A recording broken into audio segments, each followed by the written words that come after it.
Professor R.K. Dhiman, the Director of the Institute, faculty colleagues, residents, ladies and gentlemen. It is pleasure of the Department of Nephrology to present this central grand round on this topic of the COVID-19 and kidney disease today. We all understand the transition of 2009 was not that smooth from 2009 to 2020. That came with some challenges before the medical fraternity. Medical fraternity has faced with incomprehensible, unprecedented event of the COVID-19. Today, in the central grand round, we are presenting our experiences of the kidney diseases. What were the adverse effects imposed on care of the kidney disease across India, including us at SCPGI-MS. This will be our line of presentation. How we have restructured our departmental function, COVID-19 and AKI, COVID-19 and dialysis, in transplantation, and then we have few take-home messages from us. So as soon as we all remember 12 o'clock of the night of 24th March, when the lockdown was imposed by Government of India to curb the transmission of this disease. Person to person transmission was possible only with that time by imposing lockdown. But soon after imposing lockdown, next day, there was several news in this print media and electronic media that many of the patients are not able to reach to the dialysis center. They are not able to get the dialysis. And here quickly we have surveyed 19 major tertiary care institutes that include SGPGI-MS, PGI Chandigarh, All India Institute of Medical Sciences, and many big corporate hospitals like Medanta Medicity, New Delhi. Where we have observed in that survey, almost 28% of the patients missed one or more sessions of the dialysis. 4% of the patients stopped reporting to the dialysis till end of the 3 weeks of the lockdown. 3% of the patients required emergency dialysis session, and 9 patients had reportedly died because they were not able to get the dialysis in time. So that kind of the adverse effect at the same time was running behind, and COVID-19 was posing some therapeutic modality was not at that point of the time, was not well defined, and that was posing many threats to the life of the patients on the dialysis. At the same time, we have also observed OPD services were declined by 92% and IPD services by 60% across all these 19 centers. Emergency, except emergency transplantation, all transplantation was stopped. And we at our institute, we have the long follow-up 3,000 patients of the renal transplantation. That was major challenge because these patients need little bit more specific investigations like the drug levels. They needs to be monitored. Many patients needs to be monitored weekly or once in 2 weeks times. So that was another challenge before us. So it was important for all of us to balance between the COVID care and non-COVID care. And to some extent, our institution, our department has tried to balance to run the COVID and non-COVID care simultaneously. We have tried to run EOPD. We have tried to admit some of the patients through the emergency. We have been able to take care of some of the transplantation patients. Quickly, we have sensed the major brunt will come to the patients on the dialysis, and these patients may not get the dialysis in that time. And we all understand the patients on maintenance dialysis will die off if they will not get the dialysis in time. They cannot survive without dialysis beyond few days. So I have taken the lead on behalf of Indian Society of Nephrology, we have made the guidelines for the dialysis for COVID-19 patients. And we have sent to the government of India, and government of India has adopted it. And it has been circulated all across the country, and the life of the many patients on dialysis has been saved. We were knowing that we are going through the unprecedented event. We are not knowing anything about this COVID-19 at that point of the time. This was totally incomprehensible disease. So we have issued one whole issue on the symposia of the COVID-19 and kidney care in Indian Journal of Nephrology in May-June issues. At that point of the time, we have sensed what would be the burden of this disease in the Indian scenario. At the time, USA and the UK was at the peak. We expected that 30 crore pupils would be infected with the SARS-CoV-2, and 10 crores of the pupils would have the severe COVID-19. And if you will say 5% of the patient will face AKI in severe COVID cases, then there would be 5 million cases of the AKI. And this burden, getting the renal replacement therapy in patients of the AKI, would be on the top of those who are on maintenance hemodialysis.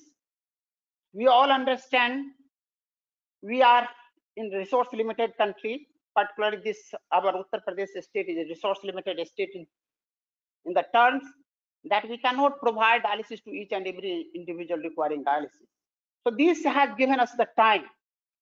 This lockdown has given us the time to prepare ourselves to provide dialysis to the patient, and I feel to some extent we have been successful. There was some controversy that whether this COVID or this SARS-CoV directly invades kidney or not. Now we have the autopsy data that shows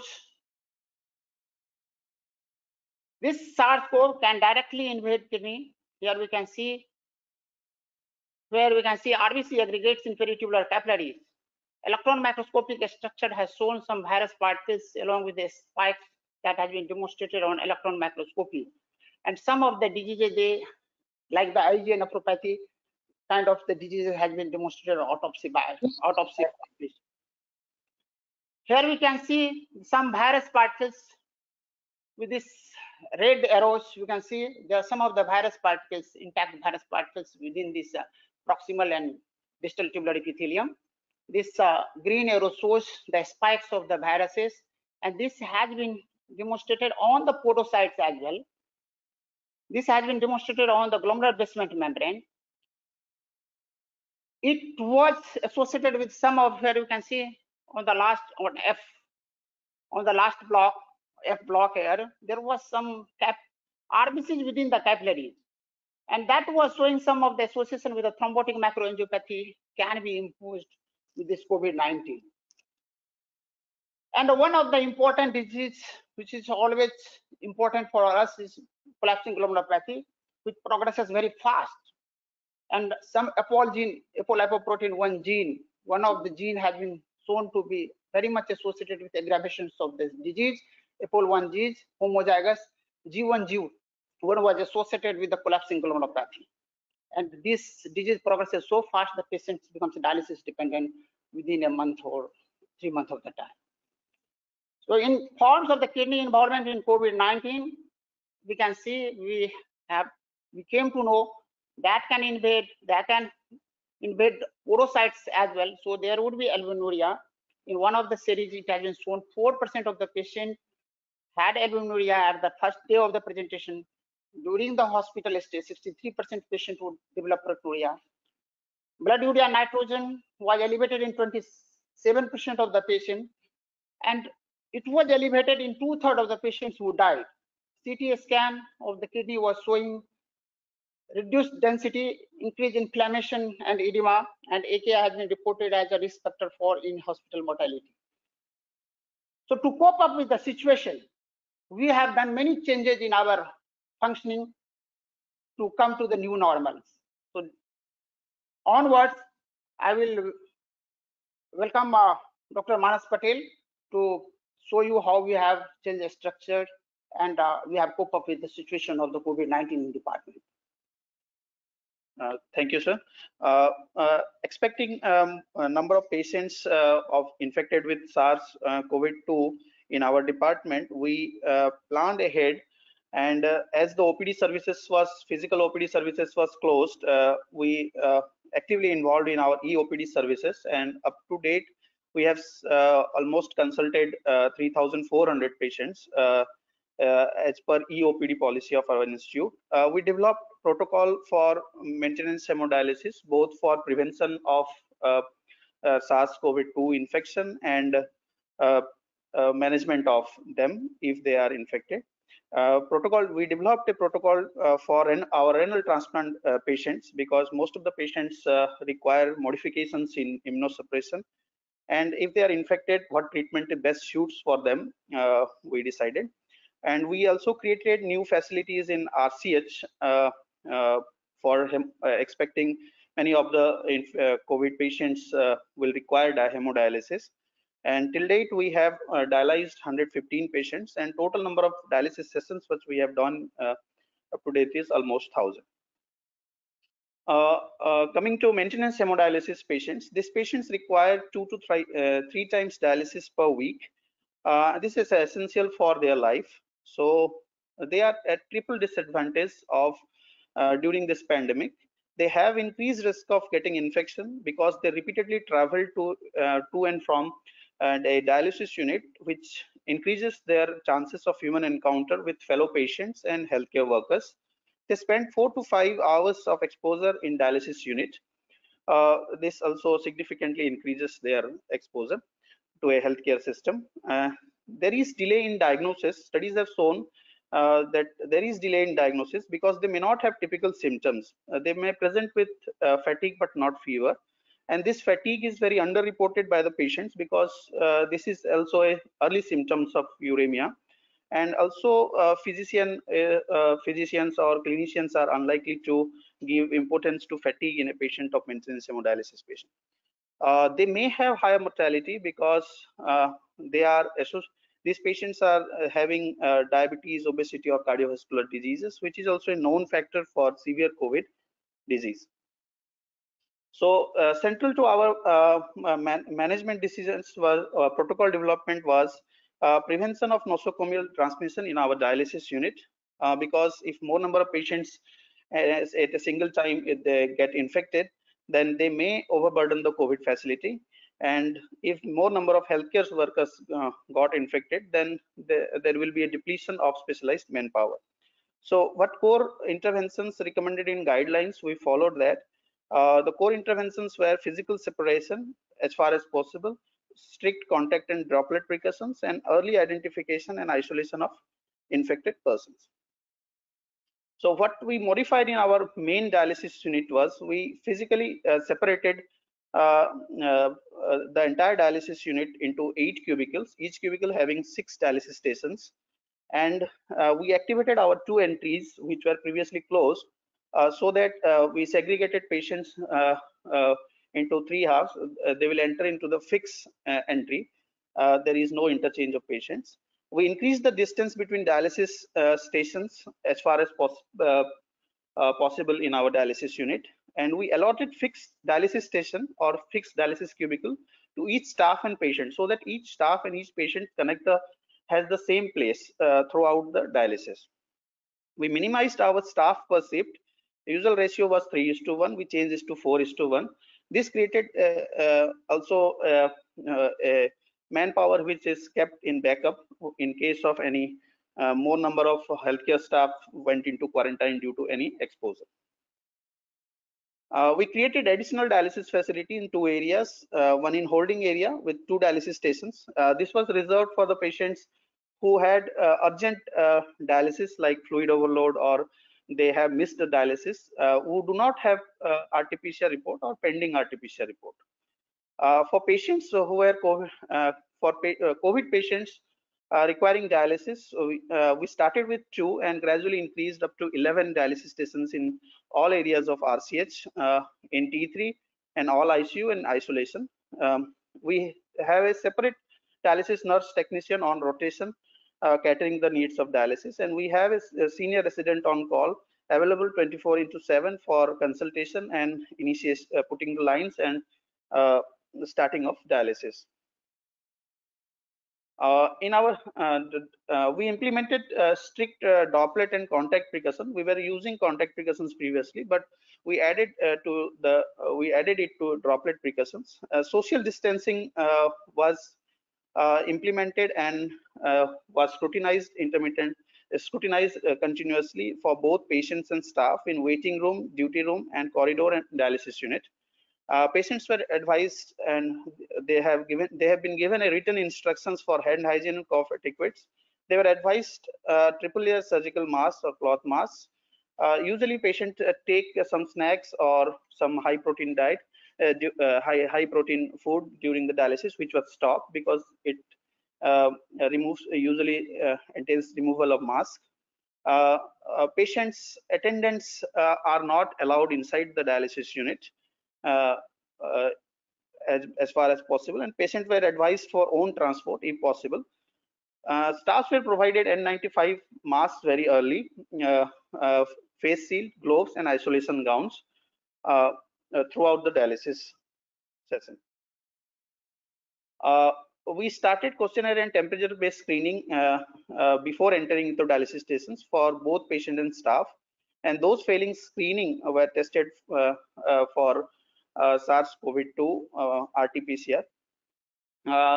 As our institute, our microbiology department capacity increased, we started universal testing of RT-PCR every 2 weeks for all patients. This led to identification and early isolation of asymptomatic individuals who may harbor the infection and may be the source of an outbreak in our dialysis unit. As per institute policy, we done contact tracing, quarantine, and follow-up testing. This is the early version. We adopted the first version of our dialysis triage and segregation of patient to provide optimal and possible dialysis care. We started it in as before as April. Here if the patient has obvious symptoms of COVID, we directly shifted him to Rajdhani COVID Hospital, and dialysis was done at the ERS. And if the patient has not very obvious symptoms and symptoms suggestive of any catheter infection or volume overload, then he was dialysis in the holding area. And if the patient is asymptomatic, we dialyzed him into the routine dialysis area. Coming to our data, what we have outcomes of these prevention modalities. A total of 13 patients, 13% of the patient, that is 35 out of 273 patients undergoing maintenance hemodialysis tested positive for SARS-CoV-2. That most of the patients, almost 91.5% patients, were asymptomatic during testing. However, 1/3 developed symptoms during the entire course of illness, and a very few, that is 2.6%, that is only 3 staff were positive, and none has any contact history with a positive patient. And on contact tracing, probably they have acquired the infection from community. This is the timeline of our positive and exposed patients. Each red dot denotes a positive patient, each blue dot denotes a positive staff, and a yellow dot denotes the person exposed or either patient or staff. As we can see that we've first detected our asymptomatic patient by universal screening on 15th July, and we first detected our staff on 17th July. And during the entire follow-up, only 3 staff, that is, were positive, and none of the exposed patient or staff got SARS-CoV-2 later on contact tracing. So what was the outcome of our preventive measures? Where we probably protected a lot of staff from getting infected by this universal screening method of because we isolated the asymptomatic who may have spread. So early implementation of physical separation, droplet contact precautions, and universal testing that is RT-PCR once in 14 days, allowed us to protect a lot of healthcare workers and protect and usually shut down of our dialysis unit. Many centers in India, many dialysis centers in India have been shut down for some few or some days because of an outbreak.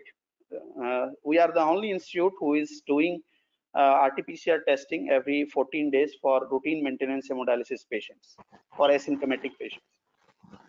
Thank you. I invite Dr. Mudit to share our experience on acute kidney. Good morning, everyone. I'll be talking about COVID-19 and acute kidney injury. So one of the earliest studies from China had shown that the incidence of acute kidney injury in COVID-19 patients was around 5%. And in their cohort, they found the prevalence of proteinuria to be around 43% and hematuria in around 27% of the patients. But subsequent studies from United States have shown that this percentage of acute kidney injury in hospitalized patients with COVID-19 is actually higher. And this is a retrospective cohort study from New York, which showed that acute kidney incidence in their cohort was around 37%. They also found out certain independent risk factors for acute kidney injury, and older age, comorbidities like hypertension, diabetes mellitus, cardiovascular disease, vasopressor use, and need for mechanical ventilation were independent risk factors for AKI. And in their study, they pointed out that a patient who was on mechanical ventilation had an odds ratio of 10.7 of developing acute kidney injury. Another important finding in this study was that they showed increased mortality amongst these patients who developed AKI, and around 35% of their patients actually expired. If we talk about the definition of AKI, AKI is defined as a small rise of 0.3 milligram per deciliter of serum creatinine over 48 hours. And the most commonly followed classification, staging classification, is the KDIGO staging. And it is based upon the decrease in the urine output or an increase in the serum creatinine. If the serum creatinine increases up to twofold of the baseline, it is stage 1. If the serum creatinine increases up to threefold of the baseline, it is stage 2. And more than threefold of the baseline is stage 3. So SARS-CoV-2 can actually can cause AKI by various mechanisms. And as we all know that severe COVID-19 infection can cause cytokine storm, and this cytokine storm itself can cause kidney injury. Then these patients have an inherent hypercoagulable state, and this hypercoagulability may cause occlusion of the glomerular capillaries leading to kidney injury. And as was pointed out by Professor Narayan, that this SARS-CoV-2 can directly invade the proximal tubular cells and the podocytes, leading to kidney injury. And there are certain unspecific mechanisms by which acute kidney injury can occur in ICU patients, like organ crosstalk, in which lung and heart dysfunction predisposes to kidney injury. And then we should never forget the nephrotoxic medications and polypharmacy given to these patients, which is always a contributor for acute kidney injury. Another upcoming concept is that there is imbalanced RAS activation in these patients, which predisposes them to acute kidney injury. So at the start of the pandemic, there was actually concerns regarding the use of ACE inhibitors and ARBs in these patients, because there was a possibility that these ACE inhibitors and ARBs would increase the concentration of ACE2, causing increased replication of SARS-CoV-2. But on the contrary, what was found was that in SARS-CoV-2 infected patients, there is increased angiotensin II levels, which cause increased inflammation and increased fibrosis. So ACE inhibitors and ARBs have no harm and may actually be beneficial in these patients. I would like to discuss an interesting case of AKI in a COVID-19 patient. This 57-year-old gentleman who had a history of diabetes mellitus for 6 years, hypertension for 5 years, well controlled on telmisartan 40 mg daily. He developed fever and dry cough, was evaluated in Patna, and his RT-PCR for SARS-CoV-2 was positive. This patient at the time of admission in Patna had a hemoglobin of 7 gram per deciliter, a serum creatinine of 1.3 milligram per deciliter. All his inflammatory markers were negative. During the hospital stay, patient developed mild ARDS requiring oxygen, and the treatment which he was given was that he received injection ceftriaxone, remdesivir, and dexamethasone during the hospital stay. Patient improved and was discharged after 15 days in a stable state with a negative RT-PCR report. This patient, 15 days after his discharge, presented to us with decreased appetite for 10 days, nausea and vomiting for 10 days, and pedal edema for 7 days. On evaluation, he was found to have advanced renal failure. His creatinine was 8 milligram per deciliter. And with these complaints, he got admitted to us. The only significant findings on examination was that he had mild pedal edema and pallor. So we worked him up and we found that his hemoglobin was 5.5 gram per deciliter. His creatinine was 8.5 milligram per deciliter. He had hyponatremia and hyperkalemia. His potassium was 5.9 milliequivalents per liter. His urine showed 1+ protein with 8 to 10 WBCs per high power field, and proteinuria was less than 1 gram. We worked him up for his anemia, and he was found to have severe iron deficiency. We also worked him up for multiple myeloma in view of unexplained renal failure and severe anemia, and the workup for multiple myeloma was negative.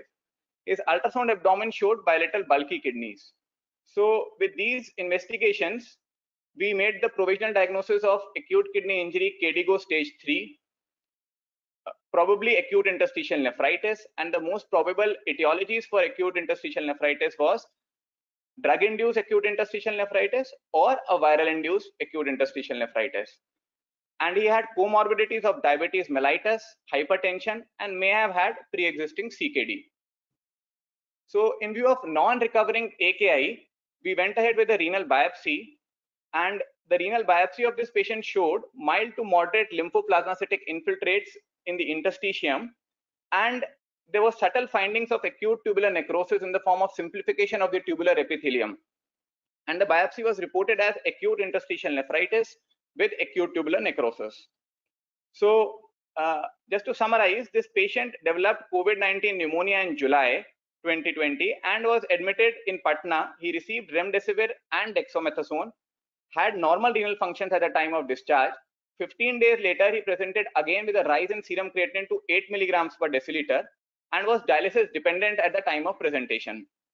We did a renal biopsy, which was suggestive of acute interstitial nephritis. And in view of non-recovering AKI, he was started on prednisolone 60 milligram daily on 28th August. The patient gradually improved. His urine output improved. His creatinine settled to around 3 milligram per deciliter, and he was discharged in a dialysis independent state. So briefly, I would like to talk about acute interstitial nephritis. Drug-induced acute interstitial nephritis is the most common form of acute interstitial nephritis. And the first thing which we need to do is identify and withdraw the offending agents. If even after withdrawing the offending agents, there is no improvement in the renal functions, then we need to do a renal biopsy. And if there is no chronicity in the biopsy, then these patients should receive a trial of corticosteroids.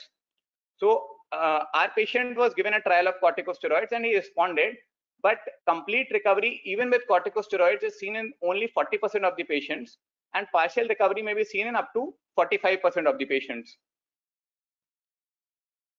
We also analyzed our data for acute kidney injury in COVID-19, and in last 4 months, out of the total 799 patients who got admitted, acute kidney injury occurred in 102 patients with an incidence rate of 12.8%, and the mean age of these patients who developed acute kidney injury was 58 years. 48% of these patients who had acute kidney injury actually died. Majority were male, and if you look at the staging of AKI, the most common stage was stage 1 in 40% of the patients, and around 30% had stage 2 and stage 3 AKI. 95% of our patients who developed AKI had comorbidities, and the most common comorbidity was diabetes mellitus, followed by hypertension. If we look at this graph, we'll see that the incidence of acute kidney injury as well as the severity of acute kidney injury increases as the severity of COVID disease increases. So severe COVID disease tends to have more AKI incidence, and they tend to have a higher stage of AKI. RRT was given to 22 of the patients who developed AKI, and death occurred in 48% of the patients who developed acute kidney injury. Most of these deaths which occurred actually occurred in patients who had severe COVID-19 infection. If we look at the unadjusted relative risk of death with AKI, it was 5.26 in our cohort with a 95% confidence interval of 3.8 to 7.2. And if we compare our data with the previous studies, we'll see that in the previous studies, the incidence rate has varied from as low as 0.5% to as high as 44%. In our study, it was around 12.8%. And this varied incidence rate is actually due to the population which they have recruited. Some studies have recruited even the asymptomatic COVID-19 infection. And if you look at the death rate, so death rate in our cohort was around 48%, and death rate has varied from as low as 14% to 53% in the previous studies. And this 48% correlated with one of the studies from Mount Sinai Hospital, New York, in which they had 45% death rate in patients with AKI. 20% of our patients received renal replacement therapy, and this proportion is actually higher than the previously reported, higher than the previous studies. So the take-home messages from this would be that SARS-CoV-2 may affect the kidneys either directly or indirectly. AKI is not uncommon in these patients, and it's an independent predictor of deaths with COVID-19. The incidence of AKI tends to increase with the severity of COVID-19 infection. I would like to call upon Dr. Ruju, and she'll be talking about COVID-19 and maintenance hemodialysis patients.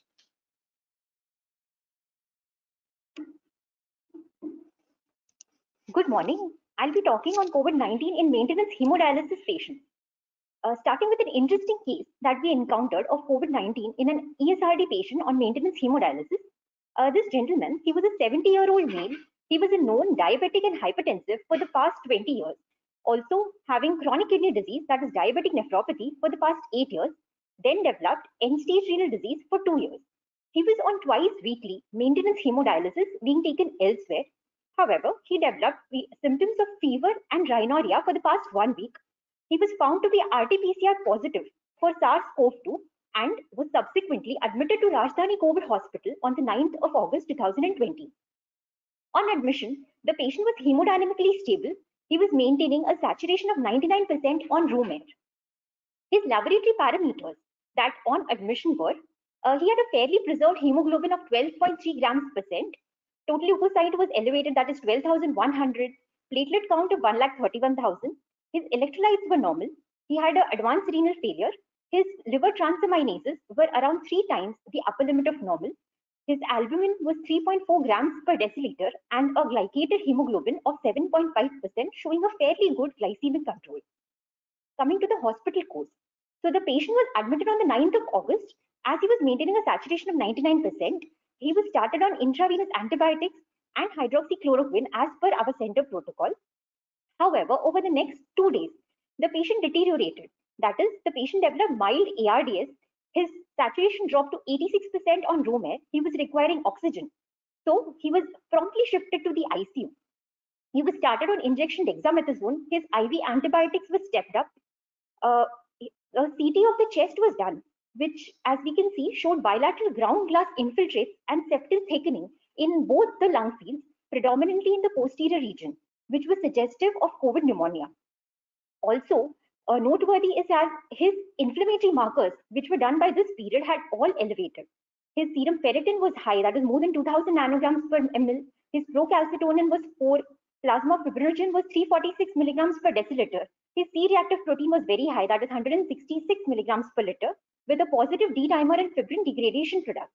Keeping all this in mind and the patient's general condition, it was decided to start injection remdesivir. But a risk and benefit was explained thoroughly to the patient's relatives, and an informed consent was taken before starting the drug. Also, hydroxychloroquine was stopped, and IV antifungals also were started. Coming to the patient's condition, initially, when the patient had deteriorated, he was requiring high flow oxygen therapy. That is, he was requiring oxygen at the 5 liters per minute oxygen flow. That was on the 15th of August. After starting of the injection remdesivir, dexamethasone, and other treatment, the patient gradually improved. that is, his condition stabilized, he became afebrile, his oxygen requirement decreased, and over the course of the next 2 weeks, that is by 31st of August, he was maintaining a saturation of 99% on room air, he was afebrile, and he was discharged with stable vitals. So coming to remdesivir in COVID-19, the drug remdesivir is a nucleotide analog that inhibits viral RNA-dependent RNA polymerase. The recommended dose by FDA is 200 milligrams intravenously on the first day, followed by 100 milligrams once daily. The duration recommended is 5 days for the mild to moderate disease not requiring mechanical ventilation or ECMO. And for the patients having more severe disease requiring invasive mechanical ventilation or ECMO should have a total of 10 days duration. And also to be noted is do not administer remdesivir with hydroxychloroquine or chloroquine as it may result in reduced antiviral activity of remdesivir. This was a double-blind controlled study which had 1,060 patients, adult patients with COVID-19, and the patients were divided into remdesivir versus placebo. The group with remdesivir had a reduced recovery time of 11 days versus 15 days with placebo, and a 14-day mortality rate was lower, that is 7% versus 12% with the placebo group. To note here is that this beneficial effect was more noteworthy in the patients who had a mild to moderate disease, that is the patient not requiring oxygen, requiring low flow oxygen and NIV type of ventilation. However, the patients who had a more severe disease with mechanical ventilation or ECMO requirement did not have a beneficial effect with remdesivir over placebo. The drug remdesivir and its active metabolite is 74% renally eliminated. So in patients with kidney disease, the drug has a potential toxicity primarily because of the remdesivir action, which is known to cause mitochondrial injury in renal tubular epithelial cells. However, at higher doses and on prolonged exposure, much longer than what we are recommending, and also accumulation of sulfobutyl ethyl cyclodextrin carrier, which is predominantly excreted through glomerular filtration. And in kidney disease patients, the accumulation of the cyclodextrin carrier can cause liver necrosis and renal tubular obstruction, also at doses 50 times higher than the recommended doses. So the cyclodextrin carrier is readily removed by continuous renal replacement therapy and hemodialysis, that is around 50% is removed by a 4-hour dialysis session. As all the studies had eliminated patients having a GFR less than 30 ml per minute, the conclusive data on the safety of the drug are lacking. The limited duration of treatment, that is 5 to 10 days, and a relatively low concentration of cyclodextrin carrier and its removal by renal replacement therapy is what makes it beneficial in patients with an eGFR less than 30 ml per minute for body surface area. So to summarize and to emphasize on the cautions to be taken while starting remdesivir in patients on renal replacement therapy, a written informed consent is a must. In patients with an eGFR less than 30 on dialysis, benefit should outweigh the risk. If a baseline liver transaminase is more than 5 times the upper limit of normal, the drug remdesivir is contraindicated. Also, while on therapy, it is a must to monitor the liver transaminases daily. And if at any point the liver transaminases are more than 5 times the upper limit of normal, the drug should be withheld and restarted only when the liver transaminases are again less than 5 times the upper limit of normal, and avoid co-administration of remdesivir with hydroxychloroquine. Coming to our center experience of COVID-19 in these maintenance hemodialysis patients from April to August 2020, total number of patients who developed COVID were 90 with a mean age of 43 years, mean dialysis vintage of 31 months, and the proportion of males was 3 times the proportion of females. The comorbidities like diabetes were seen in 30% and hypertension in around 95% patients. The disease severity, majority of our patients, that is 65%, were asymptomatic, and around 10 to 15 patients had each mild, moderate, and severe disease.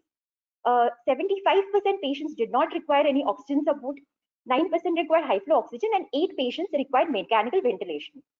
Coming to treatment, as per our disease center protocol, half the patients received HCQS and azithromycin initially, and later on the protocol was changed to azithromycin and ivermectin. 15% patients received remdesivir, 1 patient was given tocilizumab, and steroids were given. 4 patients received injection methylprednisolone, and 11 patients received dexamethasone as per the disease severity, and 10% received aspirin. Coming to the outcomes, 62% patients were cured and discharged. However, 7 patients died who were all in the severe category, and the rest 30 patients are currently admitted and being treated. The mean time to recovery was 16 days and mean hospitalization time was 18 days. A little about the experience with the use of remdesivir in maintenance hemodialysis patients in our center. We used remdesivir in 13 patients, that is 15%. of which 3 had severe disease and the rest 10 had mild to moderate disease.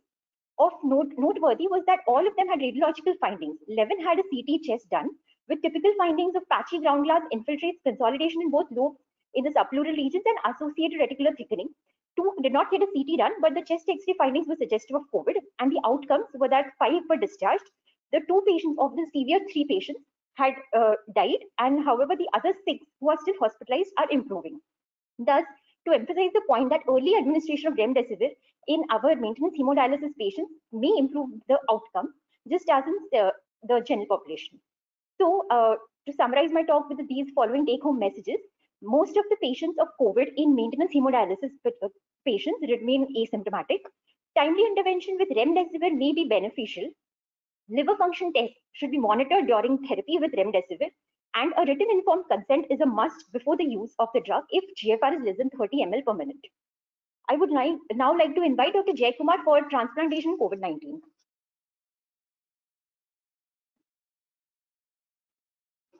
Good morning. I'll be presenting on renal transplantation in COVID-19.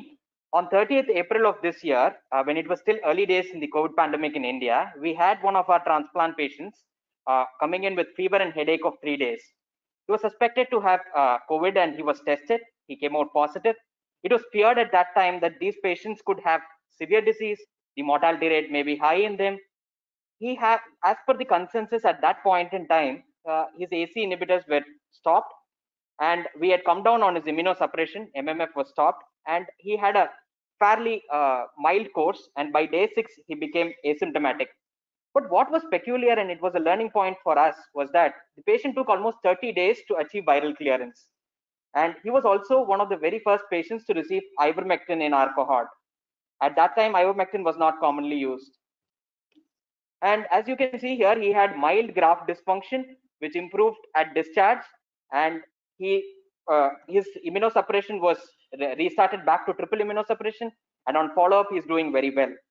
This case was reported to the Indian Journal of Transplantation. And for better preparedness, we had also reviewed the literature until that point in time.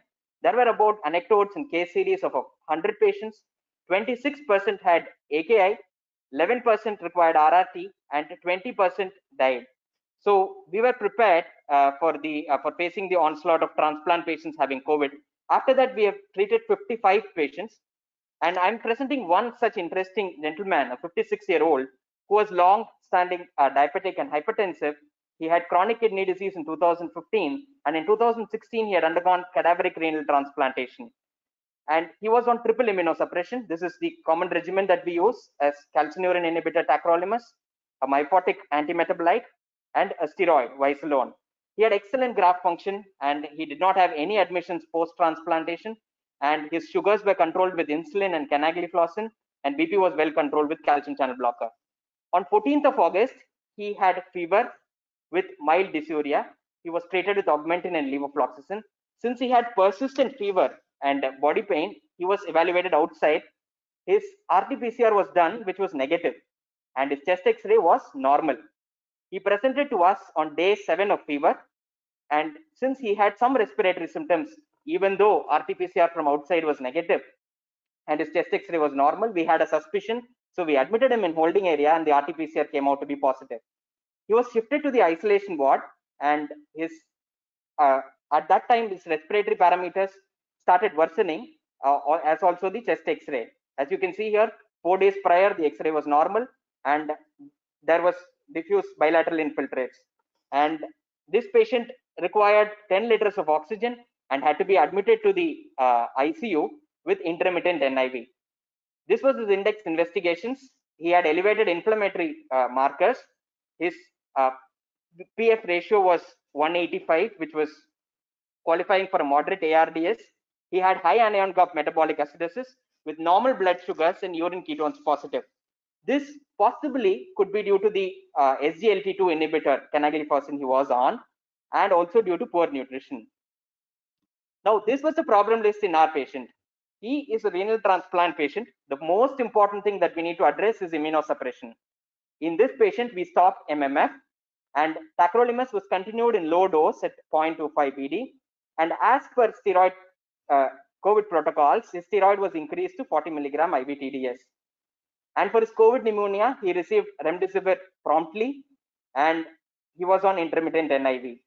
Hydration is very important for two things in this patient. Number one, he's a transplant patient. He should not get dehydrated. And number two, he had a euglycemic DKA. With stopping of canagliflozin and IV hydration improved. IV antibiotics and good antifungal coverage were given with supportive care. This patient made good rapid recovery. As you can see here, he had bilateral extensive ground glass opacities with consolidation on day 1 with NIV requirement. By day 7, he had come to face mask with 5 liter oxygen. His radiologically also, which correlated well. And by day 13, he was on room air. By prompt initiation of therapy, especially remdesivir, such changes even in immunosuppressed patients with comorbidities is possible. And he has almost near normal CT scan. He continues to be admitted with RT-PCR positive.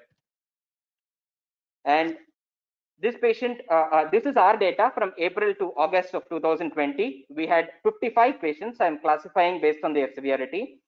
And to highlight here is that the comorbidity status, that is diabetic and hypertension, was more in severe cases. 70% of our severe patients were diabetic and 85 were hypertensive. And among the asymptomatic cases and mild patients who had a mild disease, these were the therapy that was given. Their immunosuppression was reduced in 75 and 95%, and all of them received azithromycin.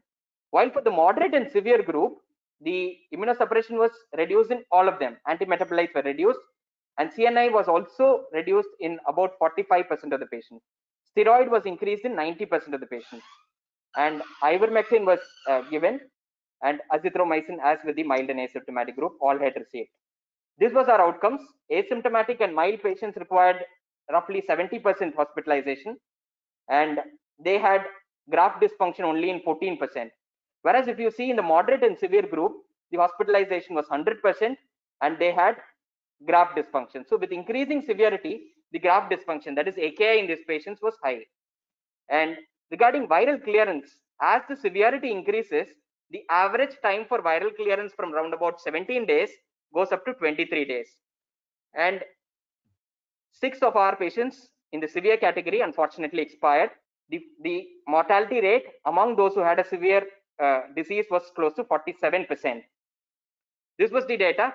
Our mortality among our transplant patients is 11%.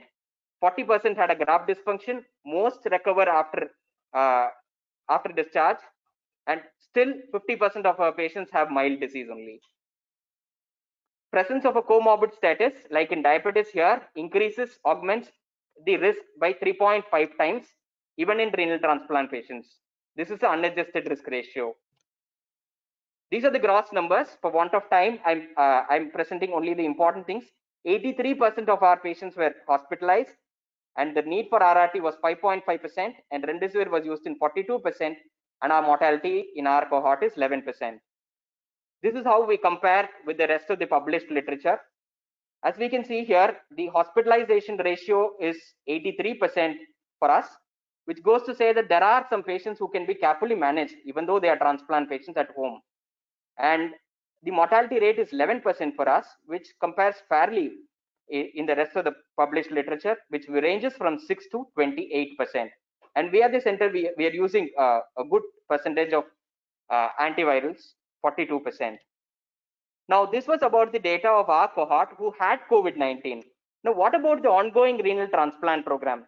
In this period, we have done 7 renal transplantation, of which 2 are the more challenging ABO incompatible transplantation. All are doing well and are on follow-up. But because of the increase in COVID pandemic, we had to temporarily stop the renal transplantation. So these patients may have atypical presentation and may worsen rapidly. Presence of comorbidity increases the risk. Stepwise immunosuppression, balanced stepwise immunosuppression is the key cornerstone in therapy in these patients. Prompt and early initiation of remdesivir seems beneficial. Viral clearance may be prolonged in this patient population. At the same time, carefully selected mild and asymptomatic cases do well with home isolation also. Renal transplant patients are prone for developing infection because of their immunosuppressed state. Mortality is uncommon in mild cases. However, severe COVID poses risk to death. Associated comorbidities may be risk factor for death.